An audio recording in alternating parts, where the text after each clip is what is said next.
গুপ্ত সাম্রাজ্য নামটা শুনলেই আমাদের মাথায় আসে স্বর্ণযুগ, তাই না? জ্ঞান, বিজ্ঞান, শিল্পকলা সবকিছুতেই ছিল একটা অসাধারণ সময়। কিন্তু প্রশ্নটা হলো, এত বড়, এত শক্তিশালী একটা সাম্রাজ্য কিভাবে ভেতর থেকে ভেঙে পড়ল? চলুন আজ এই রহস্যেরই গভীরে যাওয়া যাক, খুঁজে বের করি ঠিক কি কি কারণে এই পতনটা হয়েছিল। এই কথাটা একবার দেখুন, ভেতর থেকে ক্ষয়ে যাওয়া এক বিশাল মহীরুহের ভেঙে পড়ার গল্প। এটাই কিন্তু আসল কথা। গুপ্ত সাম্রাজ্যের পতনটা কোনো একটা যুদ্ধে হেরে যাওয়ার মতো সহজ ঘটনা ছিল না, ব্যাপারটা ছিল আরও গভীর।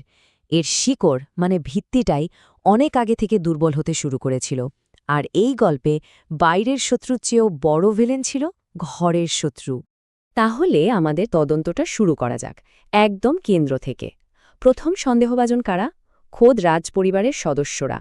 অবিশ্বাস্য শোনালেও সাম্রাজ্যের পতনের বীজটা কিন্তু রোপণ হয়েছিল এই সিংহাসনকে কেন্দ্র করেই। এই টাইমলাইনটা দেখলে ব্যাপারটা আরও পরিষ্কার হবে। দেখুন, সমুদ্রগুপ্ত আর দ্বিতীয় চন্দ্রগুপ্তের সময় সাম্রাজ্য ছিল একেবারে ক্ষমতার শীর্ষে, সবকিছু ঠিকঠাক চলছিল।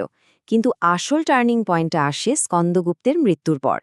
এরপর যারা সিংহাসনে বসেন তারা ছিলেন দুর্বল, আর শুরু হয়ে যায় নিজেদের মধ্যে সিংহাসন নিয়ে ভয়ঙ্কর এক লড়াই। আর এর ফল কি হলো?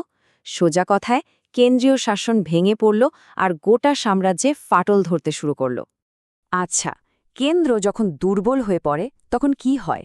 তখন সুযোগ নেয় অন্যরা।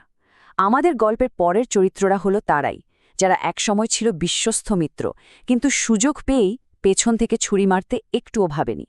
এরা হলো অধীনস্থ সামন্ত রাজারা। এখন প্রশ্ন হল, এই সামন্ত রাজা আসলে কারা? ভাবুন, এরা ছিলেন অনেকটা আজকের দিনের গভর্নরদের মতো স্থানীয় শাসক, যারা সম্রাটের হয়ে নিজেদের এলাকা শাসন করতেন আর সম্রাটের প্রতি অনুগত থাকতেন। কিন্তু যখন তারা দেখল যে খোদ পাটলিপুত্রের সিংহাসনই নড়বড়ে, তখন তাদের আনুগত্য হাওয়ায় মিলিয়ে গেল। ক্ষমতার লোভটা বড় হয়ে দেখা দিল। তারা শুধু একটা সুযোগের অপেক্ষায় ছিল। এর সবচেয়ে বড় উদাহরণ মালবের যশোবর্মন। উনি শুধু আনুগত্য ত্যাগ করেই থেমে থাকেননি, রীতিমতো নিজের আলাদা সাম্রাজ্য গড়ে তুলেছিলেন। এটা ছিল গুপ্ত সাম্রাজ্যের ভিত্তির ওপর একটা বিরাট বড় আঘাত। আর তার এই কাজটা দেখে বাকি সামন্ত রাজারাও সাহস পেয়ে গেল, অনেকটা ডমিনো এফেক্টের মতো। একজন শুরু করল আর বাকিরাও একে একে বিদ্রোহ করতে লাগল। রাজপরিবারের কোন দল, সামন্ত রাজাদের বিশ্বাসঘাতকতা, এ তো গেল। কিন্তু আরও একটা ভয়ঙ্কর ষড়যন্ত্র চলছিল পর্দার আড়ালে। এমন এক ষড়যন্ত্র যা পুরো সাম্রাজ্যকে আর্থিকভাবে পঙ্গু করে দিচ্ছিল। আর মজার ব্যাপার হলো, এই ষড়যন্ত্রের অস্ত্র কোনো তলোয়ার বা বিষ ছিল না, ছিল টাকা, মানে মুদ্রা। এই দুটো মুদ্রার দিকে একবার তাকান। বাঁদিকেরটা হলো প্রথম দিকের গুপ্ত মুদ্রা, খাঁটি সোনায় তৈরি, ঝকঝকে। আর ডান দিকেরটা, এটা হলো শেষের দিকের মুদ্রা। তফাতটা কোথায়? শেষের দিকে সম্রাটরা, বিশেষ করে যুদ্ধের খরচ সামলাতে গিয়ে, একটা চালাকি শুরু করলেন। তারা সোনার সাথে রূপা আর অন্যান্য সস্তা ধাতু মেশাতে শুরু করলেন। বাইরে থেকে দেখতে সোনার মুদ্রা, কিন্তু ভেতরে খাদ। ফলে মুদ্রার দাম বা ভ্যালু একদম কমে গেল। এই চার্টটা দেখলে তো ব্যাপারটা দিনের আলোর মতো পরিষ্কার হয়ে যায়। দেখুন, সময় যত গড়িয়েছে মুদ্রায় সোনার পরিমাণ তত কমেছে, একদম খাড়ার নিচের দিকে নেমে গেছে গ্রাফটা। এটাকে কিন্তু এক কথায় বলা যায় সরকারি জালিয়াতি। সাধারণ মানুষকে ঠকানো হচ্ছিল, আর এর ফল হয়েছিল ভয়ঙ্কর।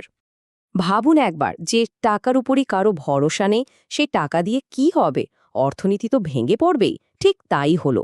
সেনারা, সরকারি কর্মচারীরা বেতন পায় না, ব্যবসা বাণিজ্য সব বন্ধ, রাজকোষ পুরোপুরি খালি।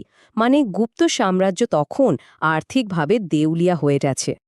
তো অবস্থাটা কি দাঁড়ালো? ভেতরে লড়াই, অর্থনীতি পঙ্গু। একটা সাম্রাজ্য যখন ভেতর থেকে এতটাই ফাঁপা হয়ে যায়, তখন বাইরের শত্রুর জন্য দরজাটা খোলাই থাকে। আর ঠিক তখনই গল্পের মঞ্চে প্রবেশ করল এক নতুন শক্তি। এমন এক শক্তি যারা এই দুর্বল মুহূর্তটারই অপেক্ষায় ছিল। এক মুহূর্তের জন্য ভাবুন, ঘর শত্রুতে ভর্তি, রাজকোষে একটা টাকাও নেই, সেনারা হতাশ। এই অবস্থায় যদি কোনো শক্তিশালী শত্রু এসে দরজায় কড়া নাড়ে, তখন কি হবে? প্রতিরোধ করার মতো শক্তি কি আর অবশিষ্ট থাকে? এই বহিরাগত শক্তিই ছিল হুনরা। মধ্য এশিয়া থেকে আসা এক দুর্ধর্ষ যাযাবর জাতি। তাদের নেতা তোরণমান দেখলেন গুপ্ত সাম্রাজ্য তো ভেতর থেকেই শেষ, এটাই আক্রমণের সেরা সুযোগ, আর তারা সেই সুযোগটা নিতে এক মুহূর্ত দেরি করল না। কিন্তু এখানে একটা ব্যাপার পরিষ্কার করে নেওয়া দরকার। অনেকেই মনে করেন হুন আক্রমণের কারণেই গুপ্ত সাম্রাজ্যের পতন হয়েছিল। ব্যাপারটা কিন্তু তা নয়। হুনরা ছিল শেষ ধাক্কাটা। তারা একটা মৃতপ্রায় সাম্রাজ্যের ওপর শেষ পেরেকটা পুঁতে দিয়েছিল মাত্র। যে গাছটা ভেতর থেকে উইপোকায় ছেয়ে ফেলেছে তাকে ফেলতে কিন্তু একটা হালকা ধাক্কাই যথেষ্ট। তাহলে এতক্ষণের আলোচনা থেকে আমরা কি বুঝলাম? গুপ্ত সাম্রাজ্যের পতন কোনো একটা কারণে হয়নি, এটা ছিল অনেকগুলো ছোট বড় আঘাতের যোগফল। চলুন এবার সব কটা টুকরোকে একসাথে জুড়ে পুরো ছবিটা দেখি। কিন্তু গল্পে আরও একটা টুইস্ট আছে। এতক্ষণ তো আমরা মানুষ শত্রুদের কথা বললাম, কিন্তু এর পেছনে আরও একটা নীরব ঘাতক ছিল, আর সেটা কোনো মানুষ নয়, স্বয়ং প্রকৃতি। ঐতিহাসিক সূত্রগুলো বলছে শেষ সময় গঙ্গা নদী তার গতিপথ পাল্টে ফেলেছিল। এর ফলে ভয়ঙ্কর সব বন্যা হয়, যা পুরো কৃষি ব্যবস্থাকে ধ্বংস করে দেয়। আর তার ফল দেশে খাবারের অভাব আর সাধারণ মানুষের মধ্যে তীব্র ক্ষোভ ও অস্থিরতা। সব মিলিয়ে এটা ছিল একটা পারফেক্ট স্টর্ম, মানে একটা সর্বনাশা ঝড়। এই ধাপগুলো দেখুন, পুরো ব্যাপারটা পরিষ্কার হয়ে যাবে। প্রথমে রাজপরিবারের লড়াইয়ে কেন্দ্র দুর্বল হল। এরপর সামন্ত রাজাদের বিশ্বাসঘাতকতায় একতা নষ্ট হল। তারপর অর্থনৈতিক বিপর্যয় আর প্রাকৃতিক দুর্যোগ, এই দুটো মিলে দেশটাকে দেউলিয়া করে দিল আর সাধারণ মানুষকে ক্ষুধার্ত রাখল। আর এই সব কিছুর পর একদম শেষে হুনরা এসে শুধু শেষ আঘাতটা করল। এই পুরো গল্পটা শোনার পর শেষে একটা প্রশ্নই কিন্তু মাথায় ঘোরে।